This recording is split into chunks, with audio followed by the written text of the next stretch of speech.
नमो भगवते तस्मै कृष्णायादभुतकर्मणे रूपनामविभेदेन जगत्कीर्तियूयतः सच्चिदानन्दरूपाय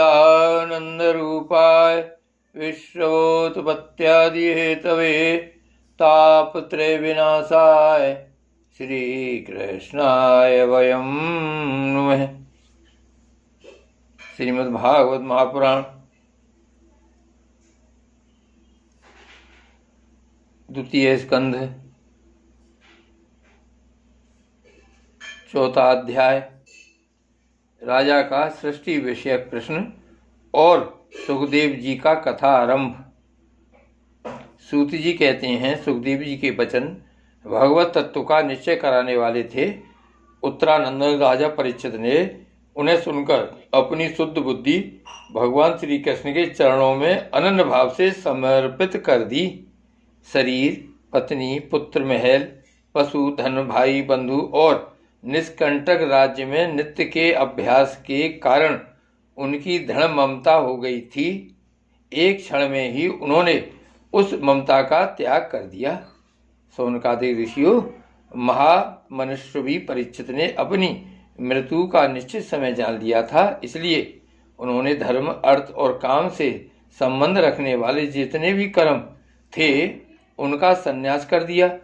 इसके बाद भगवान श्री कृष्ण में सुदृढ़ आत्मभाव को प्राप्त होकर बड़ी श्रद्धा से भगवान श्री कृष्ण की महिमा सुनने के लिए उन्होंने श्री सुखदेव जी से यही प्रश्न किया जिसे आप लोग मुझसे पूछ रहे हैं। परीक्षित ने पूछा, भगवत स्वरूप मुनिवर, आप परम पवित्र और सर्वज्ञ हैं। आपने जो कुछ कहा है वह सत्य एवं उचित है। आप ज्यों ज्यों भगवान की कथा कहते जा रहे हैं त्यों तो मेरे अज्ञान का पर्दा फटता जा रहा है।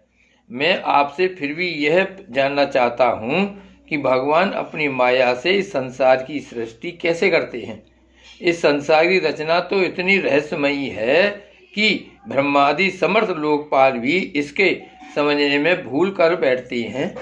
भगवान कैसे इस विश्व की रक्षा और फिर संहार करते हैं। अनंत शक्ति परमात्मा किन किन शक्तियों का आश्रय लेकर अपने आप को ही खिलौने बनाकर खेलते हैं। वे बच्चों के बनाए हुए घरों की तरह ब्रह्मांडों को कैसे बनाते हैं और फिर किस प्रकार बात की बात में मिटा देते हैं। भगवान श्री हरि की लीलाएं बड़ी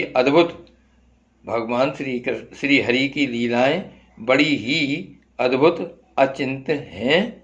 इसमें संदेह नहीं कि बड़े बड़े विद्वानों के लिए भी उनकी लीला का रहस्य समझना अत्यंत कठिन प्रतीत होता है।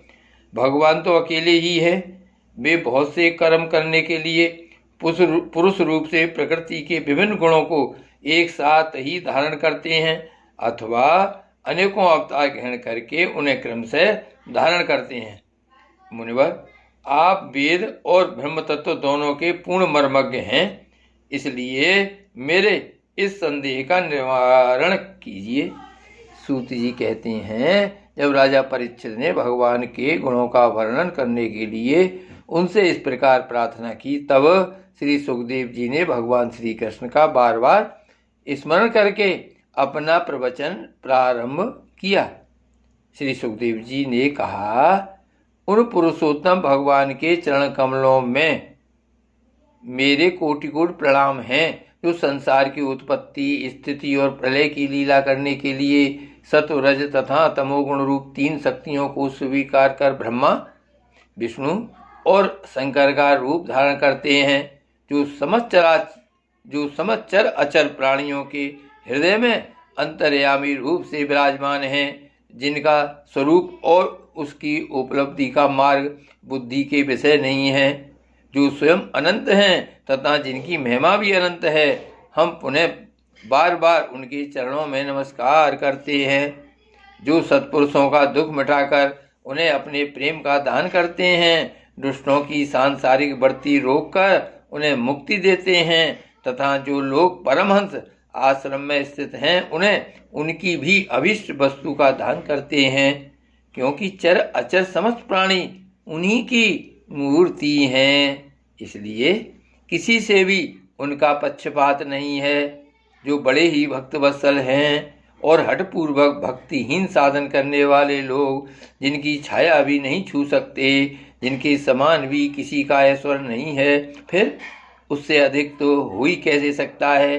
तथा ऐसे ऐश्वर्य से युक्त होकर जो निरंतर ब्रह्मस्वरूप अपने धाम में विहार करते रहते हैं, उन भगवान श्री कृष्ण को मैं बार बार नमस्कार करता हूँ, जिनका कीर्तन, स्मरण, दर्शन, बंदन, श्रवण और पूजन जीवों के पापों को तत्काल नष्ट कर देता है। उन पूर्ण कीर्ति भगवान श्री कृष्ण को बार बार नमस्कार है। विवेकी पुरुष जिनके चरण कमलों की शरण लेकर अपने हृदय से इस लोक और परलोक की आसक्ति निकाल डालते हैं और बिना किसी परिश्रम के ही ब्रह्म पद को प्राप्त कर लेते हैं, उन मंगलमय कीर्ति वाले भगवान श्री कृष्ण को अनेक बार नमस्कार है। बड़े बड़े तपस्वी, दानी, यशस्वी, मनस्वी, सदाचारी और मंत्रवेत्ता जब तक अपनी साधनाओं को तथा अपने आप को उनके चरणों में समर्पित नहीं कर देते, तब तक उन्हें कल्याण की प्राप्ति नहीं होती। जिनके प्रति आत्मसमर्पण की ऐसी महिमा है, उन कल्याणमयी कीर्ति वाले भगवान को बार बार नमस्कार है। किरात, हूण, आंध्र, पुलिंद, पुलकस, आभीर, कंक, यवन और खस आदि नीच जातियां तथा दूसरे पापी जिनके शरणागत भक्तों की शरण ग्रहण करने से ही पवित्र हो जाते हैं, उन सर्वशक्तिमान भगवान को बार बार नमस्कार है। वे ही भगवान ज्ञानियों के आत्मा हैं, भक्तों के स्वामी हैं, कर्मकांडियों के लिए वेद मूर्ति हैं, धार्मिकों के लिए धर्म मूर्ति हैं और तपस्वियों के लिए तप स्वरूप है।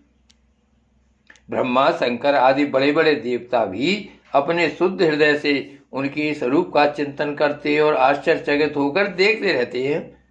वे मुझ पर अपने अनुग्रह की, प्रसाद की वर्षा करें, जो समस्त संपत्तियों की स्वामिनी लक्ष्मी देवी के पति हैं, समस्त यज्ञों के भोक्ता एवं फलदाता हैं, प्रजा के रक्षक हैं, सबके अंतर्यामी और समस्त लोकों के पालन करता हैं तथा पृथ्वी देवी के स्वामी हैं, जिन्होंने यदुवंश में प्रकट होकर अंधक, वृष्णि एवं यदुवंश के लोगों की रक्षा की है तथा जो उन लोगों के एकमात्र आश्रय रहे हैं, वे भक्त वत्सल संत जनों के सर्वस्व श्री कृष्ण मुझ पर प्रसन्न हों।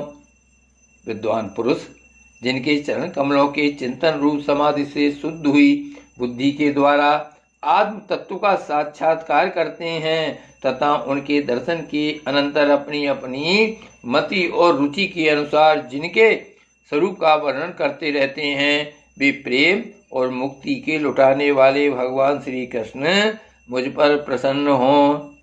जिन्होंने सृष्टि के समय ब्रह्मा के हृदय में पूर्व कल्प की स्मृति जागृत करने के लिए ज्ञान की अधिष्ठात्री देवी को प्रेरित किया और वे अपने अंगों के सहित वेदों के रूप में उनके मुख से प्रकट हुई, वे ज्ञान के मूल कारण भगवान मुझ पर कृपा करें, मेरे हृदय में प्रकट हों। भगवान ही पंच महाभूतों से इन शरीरों का निर्माण करके इनमें जीव रूप से शयन करते हैं और 5 ज्ञानेंद्रिय, 5 कर्मेंद्रिय, 5 प्राण और 1 मन इन 16 कलाओं से युक्त होकर इनके द्वारा 16 विषयों का भोग करते हैं।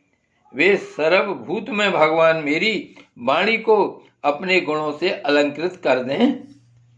संत पुरुष जिनके मुख कमल से मकरंद के समान झरती हुई ज्ञानमयी सुधा का पान करते रहते हैं, उन वासुदेवा अवतार सर्वज्ञ भगवान व्यास के चरणों में मेरा बार बार नमस्कार है।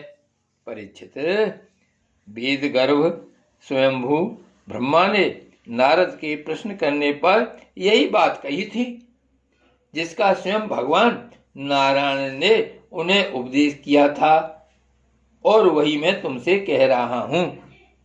श्री भागवत भगवान की जय। श्री गोवर्धननाथ की जय। श्री वल्लभाधीश की जय। परम दयालु गोसाई जी महाराज की जय। श्याम स्वरूप यमुने महारानी की जय। श्री गोकुलनाथ की जय। जय जय श्री गोकुलेश, जय जय श्री गोकुलेश।